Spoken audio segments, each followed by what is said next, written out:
60 నుంచి 90 ఏళ్ళు సుప్రీంకోర్టు శుభవార్త అనే ఒక ఇంపార్టెంట్ అప్డేట్ మనకి ఇప్పుడే రావడం జరిగింది ఫ్రెండ్స్.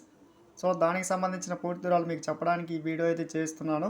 సో వీడియో స్కిప్ చేయదండి, అప్పుడే నేను చెప్పే సమాచారం అర్థమవుతుంది. మన ఛానల్ని ఫస్ట్ టైం చూస్తుంటే ఖచ్చితంగా ప్రతి ఒక్కరు సబ్స్క్రైబ్ చేసుకోండి ఫ్రెండ్స్. సబ్స్క్రైబ్ చేసుకోవడం వల్ల ఇటువంటి ఇంపార్టెంట్ అప్డేట్స్ పొందవచ్చును. అలాగే మీకు వీడియో నచ్చితే తప్పకుండా లైక్ చేయండి. లైక్ చేయడం వల్ల ఇటువంటి ఇంపార్టెంట్ న్యూస్ మన పెన్షనర్స్కి ముఖ్యంగా మరింత మందికి చేరుకునే అవకాశం అయితే ఉంటుంది.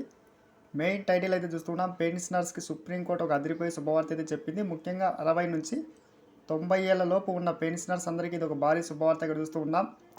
ఎవరికి అన్యాయం చేసేలా లేదని మనకి సుప్రీంకోర్టు ఆదేశాల మేరకు అన్ని ఏర్పాట్లు చేస్తున్నామని చెప్పి మనకి గుడ్ న్యూస్ చెప్పడమే జరిగింది. ఇక్కడ చూస్తూ ఉన్నాం, సివిల్ పెన్షన్ లేదా డిఫెన్స్ పెన్షన్ నిబంధనల్లో ప్రస్తుతానికి ఎలాంటి మార్పులు చేయలేదని చెప్పి స్పష్టమైన నిర్ణయం ప్రకటించడమే జరిగింది. కాబట్టి పాత కొత్త పెన్షనర్స్ మధ్య ఎలాంటి వివక్ష ఉండదని, అందరికీ నిబంధనల ప్రకారమే ప్రయోజనాలు అందుతాయని చెప్పి తేల్చి చెప్పడమే జరిగింది ఫ్రెండ్స్.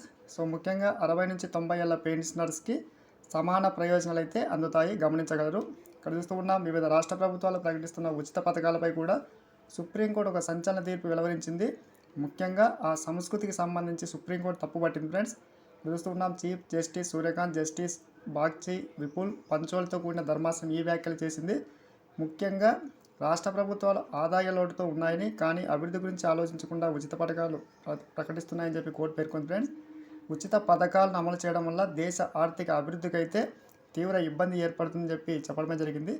కాబట్టి ఉద్యోగ కల్పన చేయాలి తప్ప ఉచితాలు ఇవ్వద్దు అని చెప్పి సుప్రీంకోర్టు కీలక తీర్పు వెలువరించింది. అదేవిధంగా మనకి రేపటి నుంచి మనకి కొత్తగా అమలు కానున్న పద్ధతి ఏంటంటే, ఇక్కడ నుంచి మనకి పిన్ నెంబర్ లేకుండా మనకి వేలిముద్ర ద్వారా 5,000 వరకు మనకు ఫోన్పే ద్వారా అయితే అమౌంట్ అయితే మనకి పంపించడమే జరుగుతుంది ఫ్రెండ్స్. ఇక్కడ చూస్తూ ఉన్నాం, ఎటువంటి ఇబ్బంది లేకుండా ఉండాలని చెప్పి ముఖ్యంగా ఈ యొక్క వృద్ధులకి ఇబ్బంది లేకుండా ఈ నిర్ణయం తీసుకోవడమే జరిగింది, గమనించండి. ఇటువంటి న్యూస్ కోసం సబ్స్క్రైబ్ చేసుకోండి. Thanks for watching.